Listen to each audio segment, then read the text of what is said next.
Naisip mo na ba kung paano kung nagdesisyon ng Diyos na magbigay ng review online tungkol sa Kristyanismo ngayon? Ano kaya ang isusulat niya? Limang bituin at umaapaw na papuri o isang bagay na lubos na naiiba? Marami sa atin ang nakasanayan ng isipin na ang Diyos ay pag-ibig at ito naman ay totoo. Pero paano kung sabihin ko sa iyo na may mga salita sa Biblia na tuwirang itinutukoy sa mga mananampalataya na talagang magpapataas ng balahibo mo? Ngayon, hindi tayo manghuhula. Lalalim tayo sa pinagmulan at titingnan ang mga salita na hahamon sa ating komportabling pagtingin sa pananampalataya. Ito ay hindi leksyon sa teolohiya. Ito ay magiging isang tapat na usapan tungkol sa kung ano ang tunay na pinahahalagahan ng Diyos ayon sa kasulatan at kung ano ang, sa madaling salita, ikinadismaya niya. At maniwala ka, ang ilan sa mga kaisipang ito ay maaaring magpabago magpakailanman sa iyong pananaw sa iyong sarili. Linawin natin kaagad, hindi tayo magpapakawala ng haka-haka o susubukan basahin ang isip ng Diyos. Ang tanging pinagmulan natin ay ang Biblia at partikular ang mga salita ni Kristo at ng kanyang mga apostol. Hindi tayo magtutuon sa mga komportable at pamilyar na sipi na inilalagay sa mga card, kundi sa mga talatang magpapahinto sa atin, magpapangunot ng noo at magpapaisip, teka, para ba sa akin talaga yan? Ang totoo, nagsimula ang Kristyanismo bilang isang radikal na kilusan na nagpabaliktad sa mundo. Pero sa loob ng 2,000 taon, maraming nagbago. Nagtayo tayo ng magagandang templo, gumawa ng masalimuot na tradisyon at ritual. Pero hindi ba natin nawala ang isang bagay na mahalaga sa lahat ng ito? Subukan nating alamin.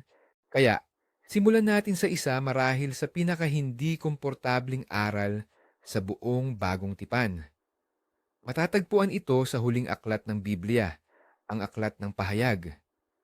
Mayroon itong direktang mensahe para sa isa sa mga simbahan at hindi ito tunog na parang payo ng isang magulang kundi isang ultimatum. Sabi ng Diyos, alam ko ang iyong mga gawa na ikaw ay hindi malamig ni mainit o sana ikaw ay malamig o mainit. At pagkatapos ay sinabi niya ang linyang nakakapangilabot. Ngunit dahil ikaw ay maligamgam, hindi mainit ni malamig, isusuka kita mula sa aking bibig. I-imagine ninyo lang ang isang tasa ng kape. Ang mainit na kape ay napakasarap, nakakapagpainit at nakakapagpasigla. Ang iced coffee sa mainit na panahon, napakasarap din, nakakapagpalamig. Ngayon, isipin ninyo ang isang maligamgam, luma ng kape. Inumin ninyo at wala. Walang sarap, walang sigla. Isang walang lasa, hindi kaaya-ayang likido na gusto mong iluwa. Ito mismo ang imaheng ginamit ng Diyos. Ang mainit na pananampalataya ay pagiging masigasig, pagiging tapat, at isang buhay na nagbabago. Ang malamig na tao, nakakapagtaka man, ay sa ilang paraan mas tapat. Hayagan niyang sinasabi, hindi ako interesado rito. Hindi siya nagpapanggap. Pero ang maligamgam na mananampalataya ay isang tao na gusto kasama ang Diyos at ayaw din mahuli sa takbo ng mundo. Nagpupunta siya sa simbahan tuwing linggo, pero pagdating ng Lunes, ang buhay niya ay walang pinagkaiba sa buhay ng isang hindi mananampalataya. Ang kanyang pananampalataya ay isa lamang na kasanayang kaginhawaan. Hindi nito binabago ang kanyang sarili o ang mundo sa paligid niya. Ito ay pananampalatayang formalidad lang. At ang pinakanakakatakot dito ay hindi ang banta ng parusa. Ang pinakanakakatakot ay ang salitang isusuka kita. Hindi ito galit, kundi pandidiri. Ito ay pagpapatunay ng ganap na kawalang silbi. Ito, marahil, ang unang babala na magpapaisip sa atin, hindi kaya ako ito? Ngayon, dumako tayo sa bagay na para sa marami ay siyang pinakapuso ng pananampalataya. Ngunit Sa totoo lang, maaari itong maging isang mapanganib na bitag. Ang tinutukoy ko rito ay ang pagpapalit ng tunay na pananampalataya sa mga ritual. At ang pinakamainam na halimbawa nito ay ang walang tigil na pagtatalo ni Kristo sa mga Fariseyo. Mahalagang maunawaan, ang mga Fariseyo ay hindi mga ateista o masasamang tao sa karaniwang kahulugan ng salita. Sa katunayan, sila ang pinakarelihiyoso, ang pinakatama na mga tao sa kanilang panahon. Alam na alam nila ang kautusan, nanalangin sila ayon sa schedule, nagbigay sila ng limos, at sinunod nila ang lahat ng mga pag-aayuno. Kung may paligsahan ngayon para sa titulong pinakaulirang mananampalataya, tiyak na sila ang magwawagi sa lahat ng kategorya. Kung gayon, bakit patuloy silang pinupunan ni Kristo at sa napakahihiyang paraan pa? Tinawag niya silang mga libingang pinaputi. Sa labas, magaganda sila, mapuputi at maayos tingnan. Ngunit sa loob, puno ng patay na buto at kabulukan. Ang kanilang problema ay naging mas mahalaga sa kanila ang panlabas na anyo kaysa sa panloob na nilalaman. Ginawa nilang koleksyon ng patay na patakaran ang kanilang buhay na relasyon sa Diyos. Handa silang makipagtalo kung dapat bang tumulong sa isang tao sa araw ng Sabat. Ngunit nakalimutan nila ang pinakamahalaga, ang pag-ibig at habag. Ang kanilang pananampalataya ay naging palabas para sa madla. At ito ay direktang hamon sa bawat isa sa atin. Napakadali matuto bumigkas ng tamang mga salitang Kristiyano. Magsimba, magsindi ng kandila, ngunit ang puso na may malamig at mapanghusga. Napakadali ring husgahan ang ating kapwa sa maliliit na pagkakamali habang hindi natin napapansin ang napakalalaking dahilan sa sarili nating buhay. Hindi tinitingnan ng Diyos kung gaano tayo kagaling sa pagsunod sa mga seremonya o ritual.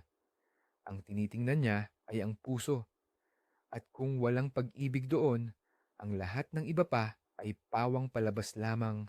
Ngayon, pag-uusapan natin ang mga salitang itinuturing ng maraming teologo at ordinaryong mananampalataya na pinakanakakatakot sa buong bagong tipan. Nakasulat ito sa Ebanghelyo ni Mateo at inilalarawan ang sandali ng pagdating ng araw ng paghuhukom. Isipin ninyo ang eksenang ito. Sa harap ni Kristo, nakatayo ang napakaraming tao at may kumpiyansa nilang sinisimulan ilahad ang kanilang mga nagawa.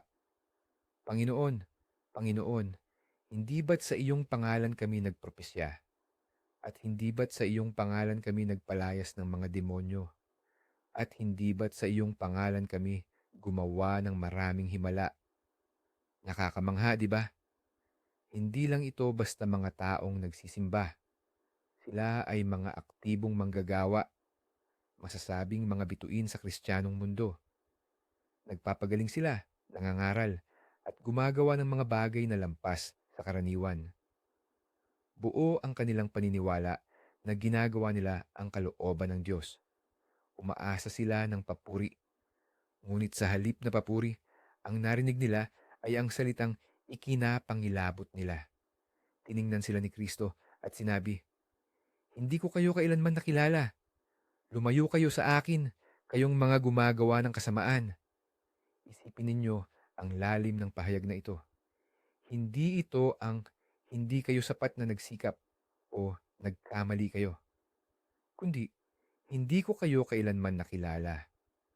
Ibig sabihin, ang lahat ng kanilang masiglang gawaing panrelihiyon, ang kanilang paglilingkod, at ang lahat ng kanilang himala ay ginawa ng hiwalay sa Kanya.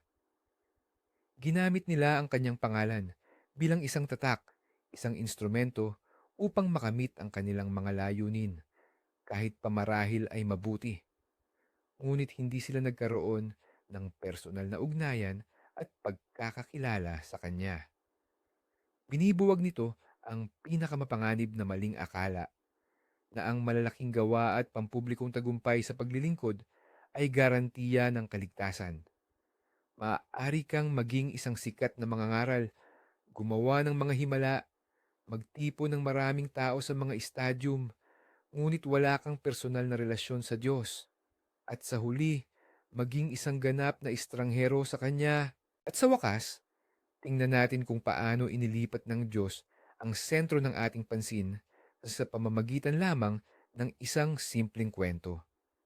Inililipat niya ang ating atensyon mula sa mga sinasabi nating pinaniniwalaan patungo sa mga gawaing tunay na nagpapakita nito.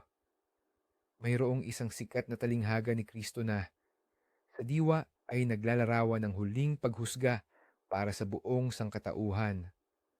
Sa talinghagang ito na nakatala sa Ebanghelyo ni Mateo, hinati ni Kristo ang lahat ng tao sa dalawang grupo, ang mga tupa at mga kambing. At ang sukatan ng paghihiwalay ay lubos na hindi inaasahan. Hindi siya nagtanong, saang simbahan ka nagsimba? Gaano kadalas ka nanalangin? O alam mo ba sa puso ang kredo? Sa halip, sinabi niya sa isang grupo, halikayo, kayong pinagpala, manahin ninyo ang kaharian, sapagkat ako'y nagutom at pinakain ninyo ako. Nauhaw at pinainom ninyo ako.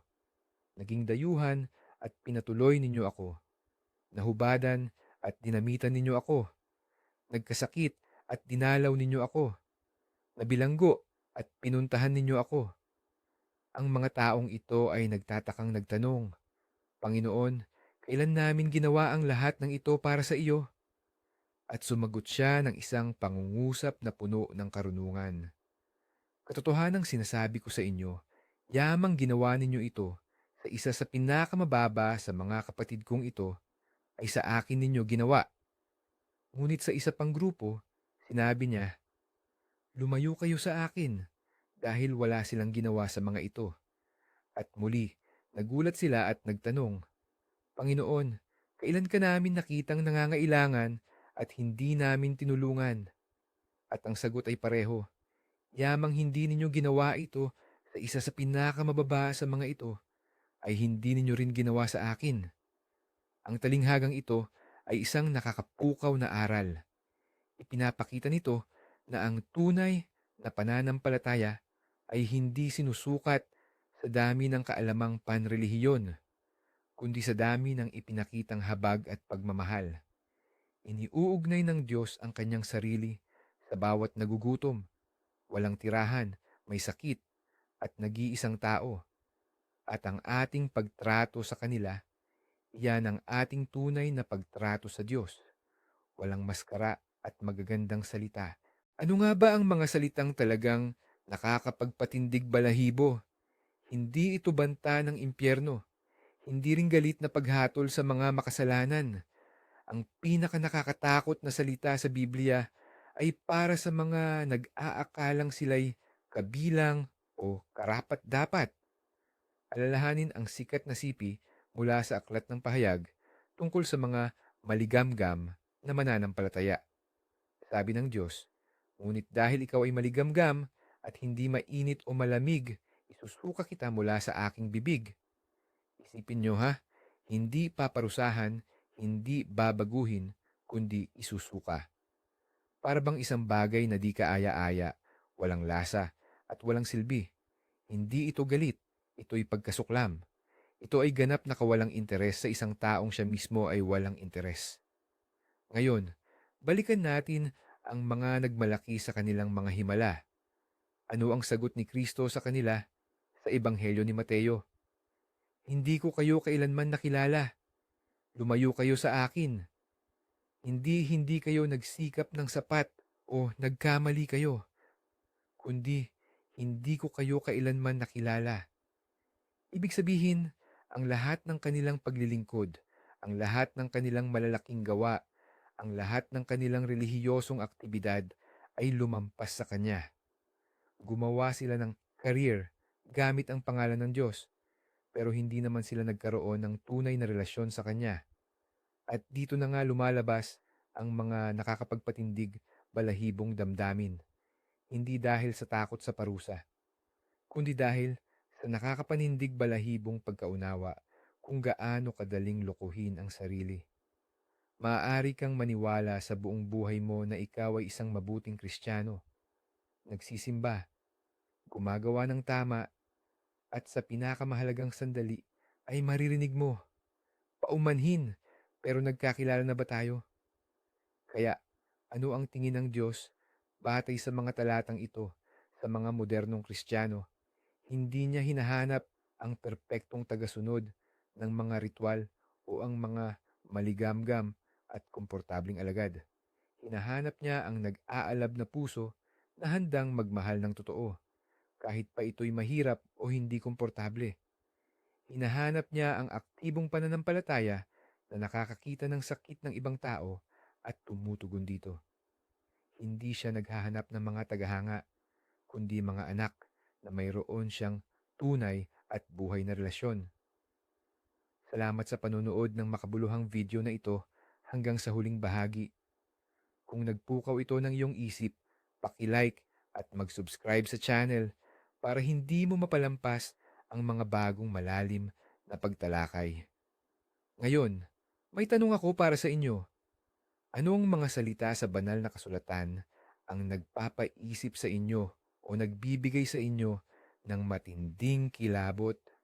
Ibahagi sa comments. Pag-usapan natin ito ng magkakasama.